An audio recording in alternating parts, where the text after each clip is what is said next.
All right, so we've come in here now and we've completed everything that we had that we were supposed to do for our abstract class named bank account. So we've got all that stuff done up to here. Now we have to create a second class that's called savings account. All right, so we're going to do that. So if you remember how we do this, we're going to come off into here. We can leave that bank account one open. That's fine. I haven't saved for a while, so I'm going to save right now. All right. And then I'm going to come back into here. I'm going to right mouse click. I'm going to right mouse click here on my package name. And again, choose new. And again, choose class. All right. And this one is called savings account. All right, so we've done checking account. Now we have to do savings account. Questions on that? So I'm going to click finish. There's my second class. I copied those comments that I had in there from before.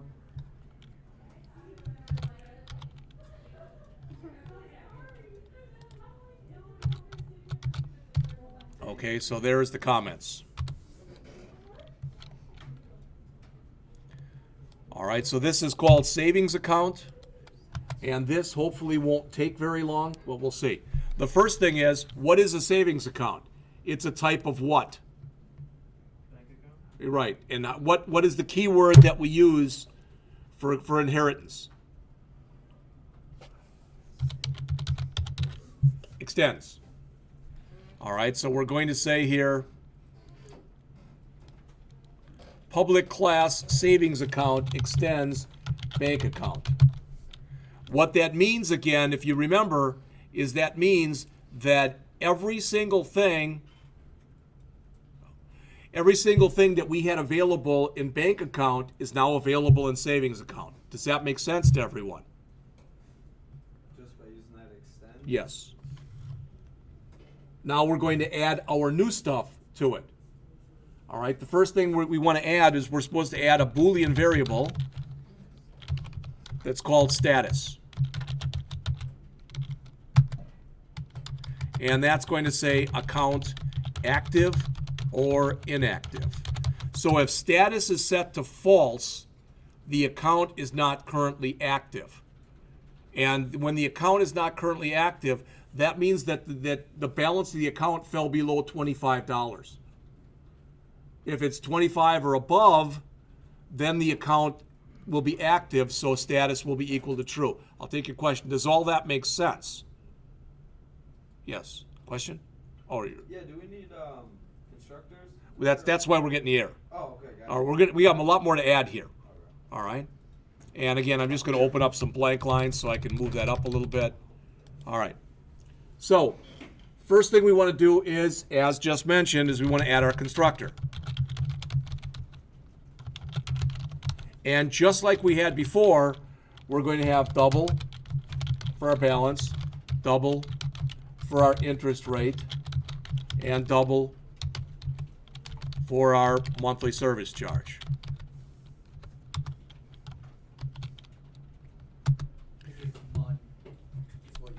You are correct, sir. All right, and it still looks funky. Don't worry about it. It'll fix itself. All right. Now, what we want to do is we don't want to set those here. Where do we want to set these? You know this, even if you think you don't. We want to set it in the parent, right? Because we've already got it set in the bank account. So if you remember, the word that we use is super. And that means we're going to pass the balance, the interest rate, and the MUN to the parent.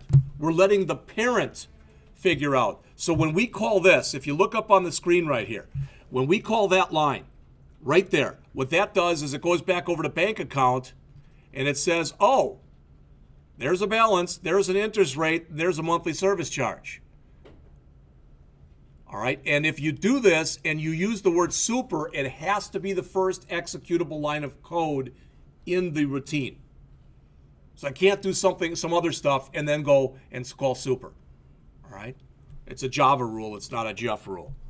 All right, so if the balance is less than $25, I'm just going to put 25.00.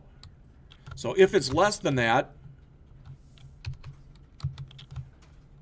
then I want to take this status thing, I want to make it inactive. So I say status equals what? True or false? False. Works for me. Else, status equal true. So again, I can put a little comment here so I remember. Account now inactive.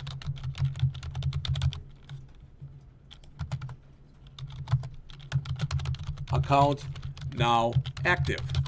Does all that make sense before we go on? So we're saying go to the actual bank account class and pass in our balance, our interest rate, and our monthly service charge. Let the parent figure those out, and I'm going to figure out just my local stuff, which is status. All right. Now we want to write a status. We want to write we want to write a withdrawal method. We want to write a deposit method and a monthly processing method. All right, so we've got 3 to write. How did I know it was those? Because I grabbed them from right here. Withdraw, deposit, and monthly processing. So those are the 3 that we have to write. So let's write those right now.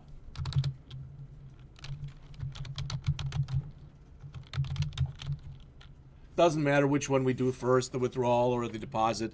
I think they listed it in the book first as withdraw.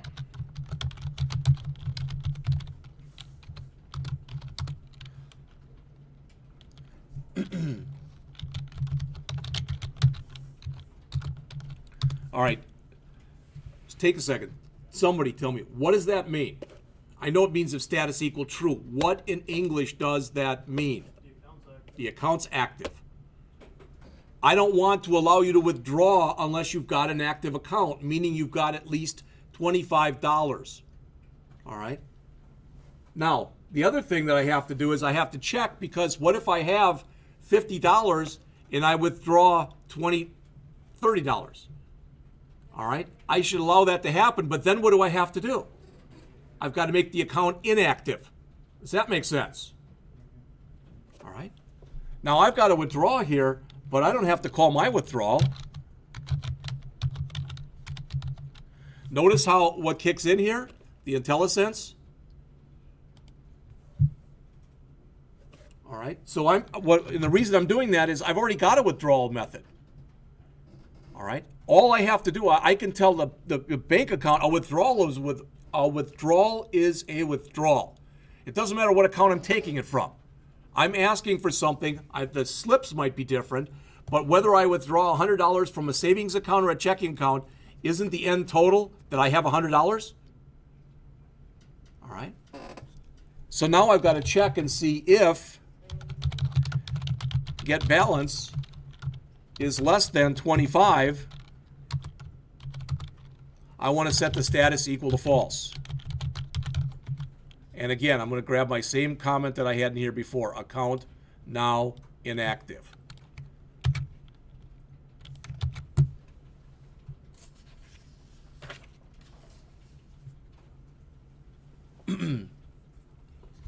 So there's the withdrawal, and I've got to also do one that's similar, but for deposit. So again, it's up to me, but I'm going to come in here and boom, just copy everything I had from before and change it from withdraw to deposit. All right. Now, if I'm going to deposit, I don't have to check the status, do I? I'm making a deposit. So I can just call super.deposit. All right. But what if the account was inactive? Then I have to check to see if it's now going to be active. All right, so let me get rid of all this stuff that's in here. Just going to remove all of it. All right, so if not status, so in other words, if my account was inactive, now I have to check if the balance is greater than or equal to 25. If the balance is greater than or equal to 25, then what do I want to do? Make it active. Reactivate it, sure, whatever you want to call it.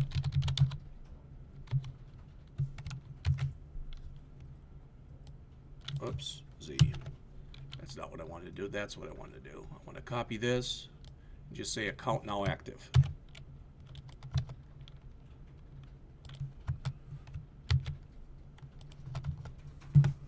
Does what's going on in these two routines make sense to people? If it doesn't, you have to say something.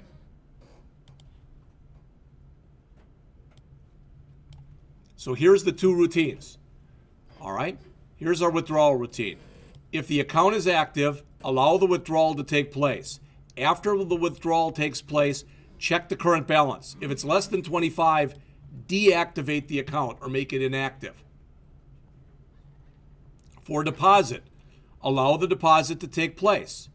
If the account was previously inactive, then check the balance. If the balance is now greater than 25 after that deposit, reactivate the account. Does all that make sense? Questions? So we got one more routine to write, and then we're done with this particular one. All right? And we call this one monthly process.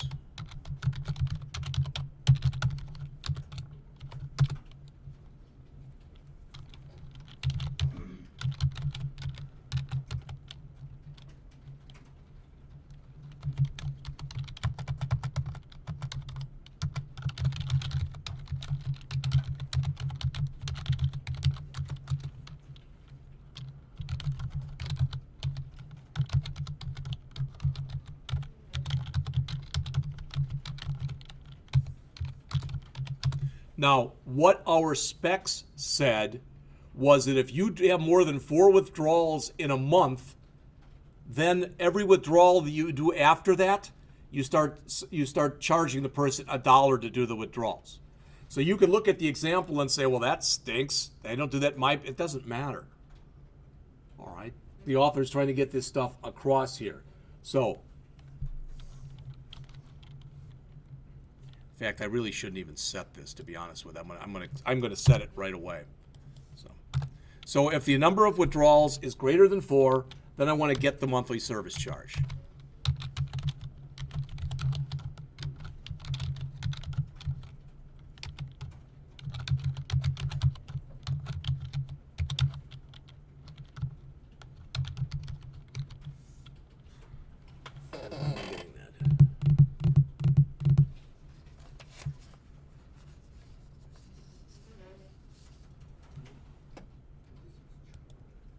Charge, isn't it? There we go. All right. So, again, kind of a pretty obvious, but get the monthly service charge. All right.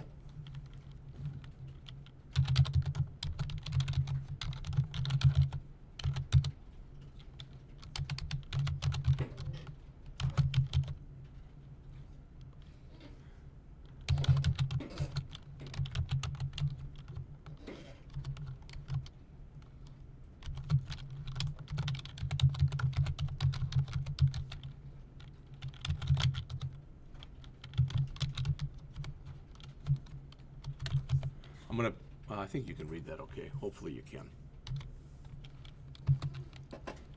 And I think that's a singular there.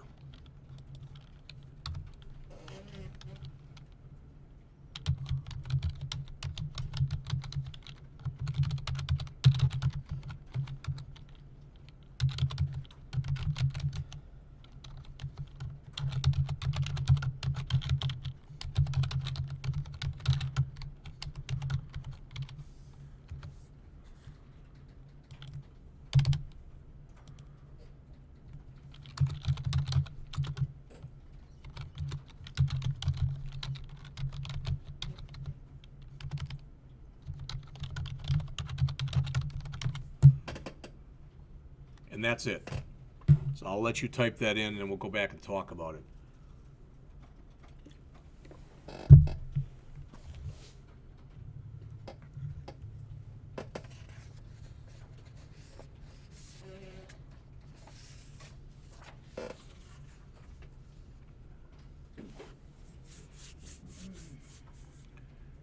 please remember, I put those comments at the top of the program, right? But if I didn't, if you go, what the hell is going on here? You go back up to the top and you look. That's why you comment.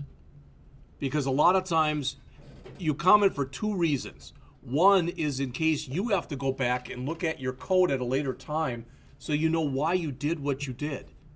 And the other reason that you comment is there's at least a chance somebody will maintain code you've written.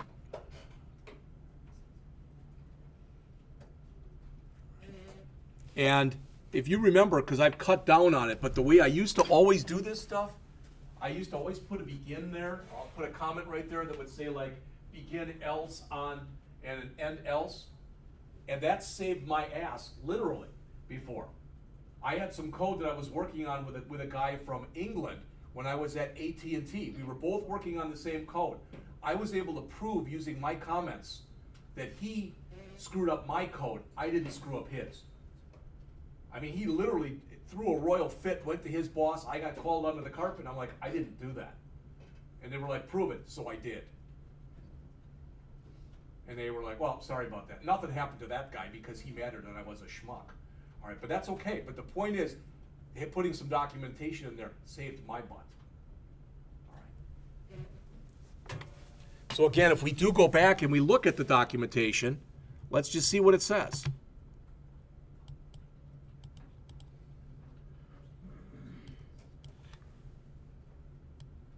I really don't need this. I could just shut that if I want to. But all right. Before the superclass version of monthly processing is called, this version checks the number of withdrawals. If the number of withdrawals for the month is greater than 4, a service charge of $1 is added for each withdrawal above 4. All right. And don't forget to check the monthly balance after the account balance after that service charge is taken. Because if they had $25 and now they lost $1, now their account has to be made inactive again. All right, so that's what we're ending up doing in here. The good news is putting all this stuff in, I haven't seen so far. I haven't seen a lot of mistakes. All right, where I get all the colors for there being a problem. So I'm going to save this, and again, when I get all done, I'll take the whole folder and I'll put it out there. But I'm doing this to get us back in the swing of things, and so we're going to do another one on Thursday. And then after we do, I'm going to assign a program to you. Again, you'll have all next week to work on that. So we're going to add one more class in here. So I'm going to right mouse click, choose new, go down to class, and this is going to be our demo. So I just called it savings demo. What you call it isn't that important, but it should at least be somewhat reflective of what it is you're trying to do. Now, remember, you have two choices. This one will have a main in it. You can either check that and click finish, or click finish where you have to add the main yourselves. I don't care which way you do it. I could never tell. Even if I could tell, I wouldn't care how you did it. All right? So I'm going to check the box here that says public static void main and click finish. All right, and there's that.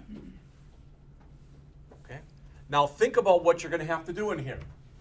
Does this make sense to people that we're in here? We're going to have to do deposits and withdrawals. And I kept this fairly small. But if we were really testing this and doing deposits and withdrawals, we try to break this code ourselves right here. So we put in tons of withdrawals to make sure that with every one that we added, we were getting that dollar service charge. We might even put in so many that eventually we knocked ourselves out so we were under $25 to make sure that worked. Does all that make sense? That's the kind of thing as a programmer, you have to be thinking about doing that stuff. All right? And for example, when I was programming at AT&T, I tested the hell out of my stuff. I had to write a test design document with every test that I had in it. And then it was reviewed by like 25 people. That document was over 500 pages because I gave every test I could think of was in there. Each page was on its own test. Or say reverse, each test was on its own page. And when I wrote it, one of the guys said, that was pretty damn thorough. Most of these are like about 50 lines long. And I said, well, look through it. If I'm missing anything, and they found a few places where I duplicated stuff good. And I have to do that. But that was my test document. Then when I got done, it was my responsibility to take that document after I said it had been completely tested, take it to our test unit team, and then they tried to break the stuff. And it was actually always considered a victory if either I broke my stuff or they did. Because it's better we break it than the end user breaks it. All right, think about Amazon. Just think if they put some kind of an update out there and just say it brought it down for a day. Think of the number, it probably would be more than, it would be at least into the millions that they'd lose. All right. And sometimes, depending on what kind of code you're writing and what you're doing, it may not be that, we just had a problem. We'll just unplug the old one, or the new one, and plug the old one back in. It doesn't always work like that. Sometimes it does, but sometimes it doesn't. When I was working on telephony systems, you had this huge thing that was bigger than this room. All right, and when you unplugged it and you put you started the new one up, you couldn't just unplug the new one and put the old one back in. It didn't work like that. You had to do it typically at 2 or 3 in the morning when people wouldn't be using the equipment a lot. And if it didn't work, then you got people down there at 2 or 3 in the morning and they had to make it work. All right. So let's do this and then run it and see if we can get it to work. All right, first thing I'm going to do, and we don't have to do this, but if you remember, I'm going to create here a decimal format object for formatting the output. And I'm doing that because we're working with dollars and cents. And it's nice to make sure that stuff always prints out in dollar and cents format. All right? So,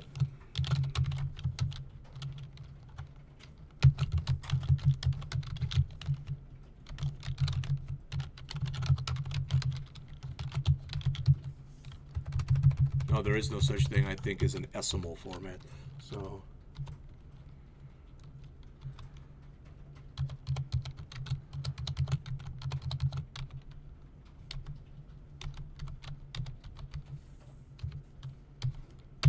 all right, why am I getting that error message? We gotta import the... Yeah, because I got to import. Remember, I can do it myself, or I can put my mouse here, and I can choose import and let it do it for me. All right? It's up to you. I'm going to create a savings account object. All right.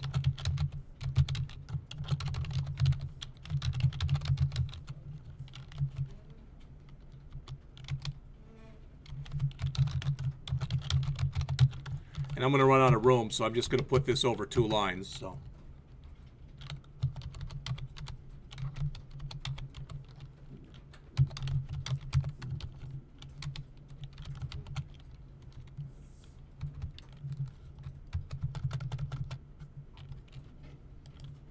So what am I doing right there? I'm creating a new savings object right there. That's got to be savings account, not savings.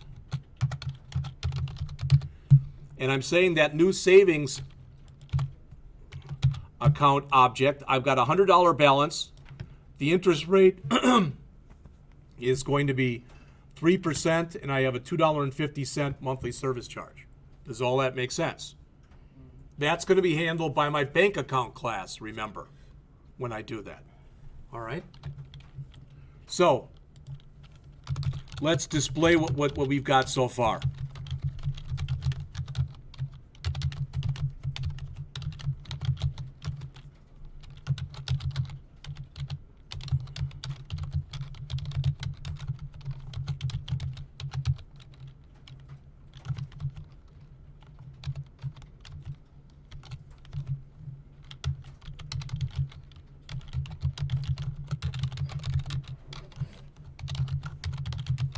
I can already see I'm going to have to put that over 2 lines, and that's fine.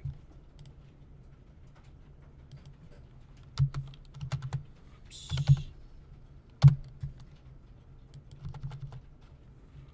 All right, and that should give me my current balance. So that should say 100, right? Because that's when I just created it, that's what I had in there.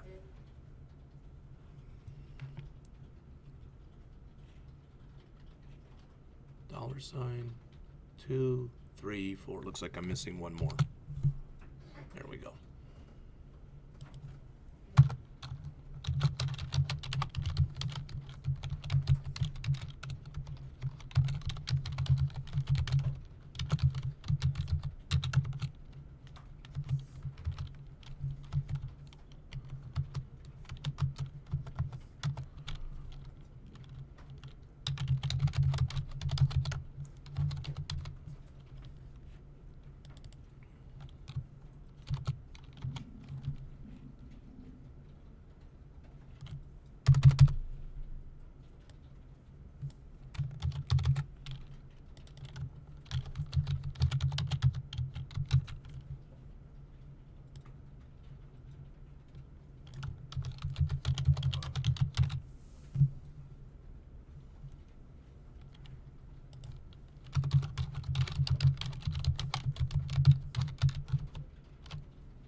All right, I'm going to save this, and I'm going to run it.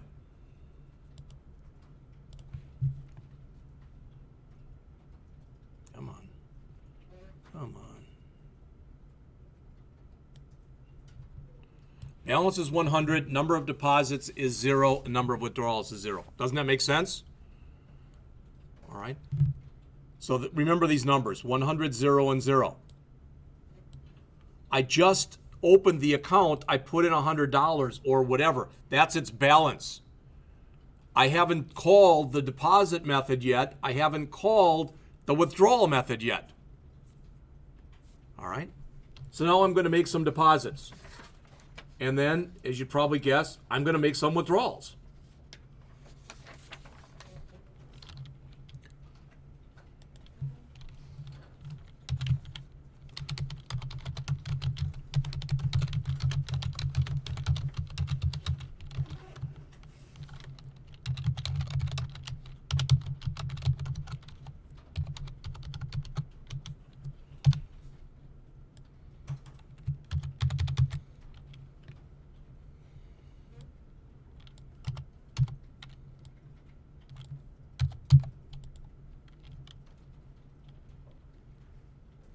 All right. Now, what I want to do is I want to take all that stuff here, system.out.println, all that stuff. And now that I think about it, what I did was I just copied it all in again. But I really should have put that in its own method, called the method. All right. So I'm going to do it like this, but I'll try to, by Thursday, I'll try to put them both out there. So I want to grab all this display, this stuff right here. I want to grab this again. And I want to paste it in down here. Now think about this. We started with $100. We should now have $125, $135, $170. Does that make sense? If it works, we should have, our balance should be $170, our number of deposits should be 3, and our number of withdrawals should be 0. Does all that make sense? All right. So I'm going to save, and I'm going to try to run it again and see if indeed, whoop, those are the numbers I get.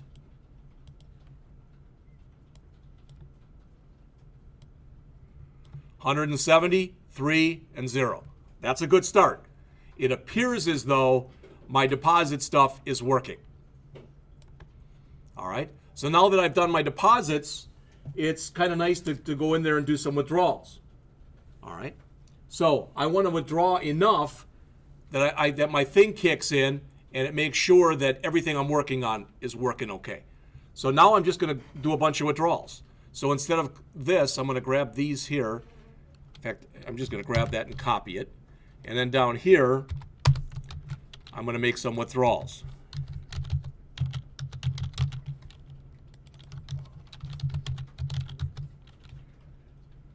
We'll take out our initial 100. Again, that'll give us 70. Oops.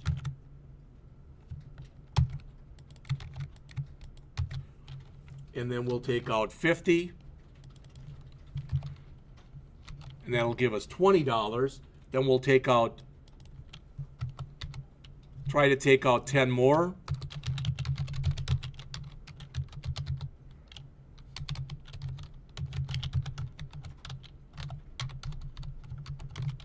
It's going to be a big W.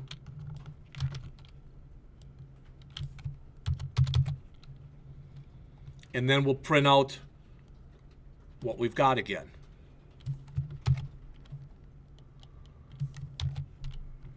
All right. So let's save that. Let's run it. I'll come right back to this.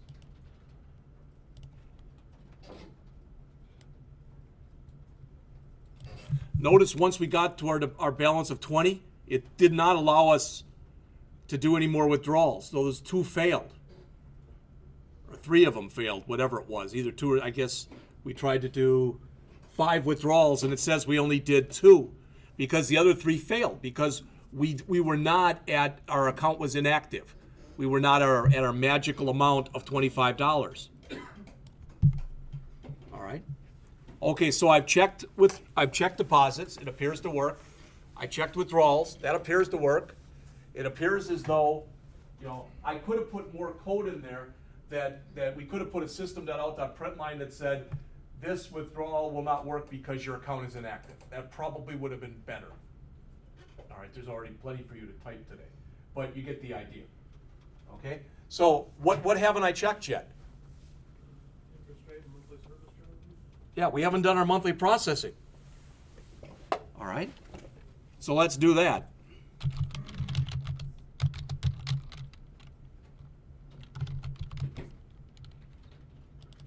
And for whatever reason, I made that one a lowercase m, and I made all the other ones an uppercase, but whatever. All right, and then we'll display what we have again.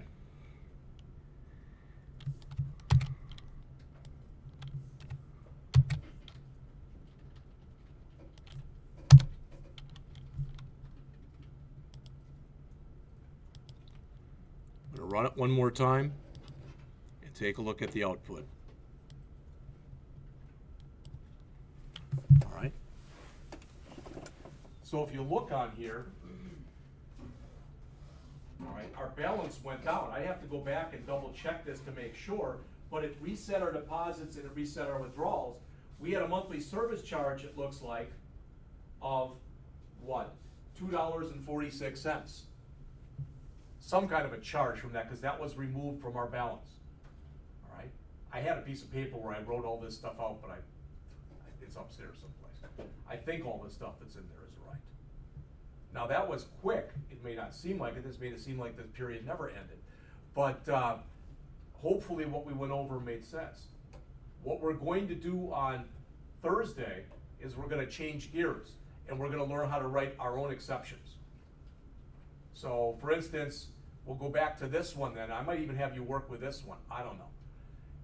But have you add your own exceptions and really make this a program that actually works. All right? That's actually, every once in a while I get a little epiphany and that's a good idea. And if I do that, then I probably won't put my working copy out there. I want you to get it to work. Now, if you try and you go, I think I did everything right and it won't work, then just let me know or let John know. All right. Now, granted, we went through this fast and not all of you type as fast as everybody else. And, you know, maybe I told you this. I'll always remember that one of the first times I ever interviewed for a job as a reporter, I thought it was going really well. The guy said, how fast can you type? And I said, well, I don't know, do mistakes count? The whole interview changed. He was like all smiling. It's like he must have heard that before and didn't like it. I didn't get offered the job either. All right. But everybody types at a different rate. Everybody understands this stuff at a different rate. You can all get this. Everybody who's in here did fine in the beginning Java class. All right. So again, we'll see. But on Thursday, we're going to go through another one, and I'm going to give you your first assignment. All right. And if it's assigned Thursday, it'll be 2 weeks from then, plus I'll add a day onto it. You know, and then everybody always has to come back to me. Well, what if I just need the weekend? You know, I have till, you know, and it's like, you know, try to get it done by that Friday. All right, because then if it's the 11th, what I'll try to do is Friday night or Saturday morning, I'll try to start grading them. All right, I'd like to keep up on grading here. That way too, if everybody has it in by then, if there was something wrong in my specs or something didn't make sense, then you can ask and we can go over it as a class. I don't want to see, because some of you, and you know who you are, I'm not looking at anybody. Some of you fell behind last semester and stayed behind almost the whole year. And it's really hard once you fall behind to begin with to catch back up. All right, so this will be the first one. Again, it'll be on 10 and 11. Then we'll probably go over 12 and 13, and there'll be another program. Then we'll go over 14, and there'll be another program, and then we'll see after that. At a minimum, you're going to have 3. At a maximum, you're going to have 5. Whatever we do, Android, all right, whatever we do, I'm going to ask that you turn it in, but we're going to write programs as a class. It's very hard to sit there when I'm not going to have a book for you. So I'll tell you what to put in, but I still want you to do that because that shows me that you've been doing the work. I want to make sure that everybody who goes into that Android class has had experience writing some Android stuff. All right. Any questions? Yes. Yeah, on the main that we did, we had savings account savings equals new savings, then we put the 3 conditions Yes. inside the constructor. Is that the balance, the interest, and the monthly surcharge? I believe it was the monthly thing, yeah. So we'll take, okay, it's starting to Yeah. click. Any other questions? All right, then we'll pick it up there. And if you, I think most of you are in the classes this afternoon. We're going to write, I think the first is the ASP.NET. And before we write anything, it's so different, the stuff that we do, is we're going to come in and the first thing you're going to do is you're going to create an app, and you're going to like the app because all you have to do is click buttons. Not only that, the app has Bootstrap already built into it. All right, so we'll take a look at that, and then we'll start from scratch. We'll build an empty app, and we'll start throwing stuff into it. When we get done with that, for the PHP class, we're going to write the same thing, but we're going to write it in PHP. So you're going to get to see, compare, and contrast the two. All right, that's it.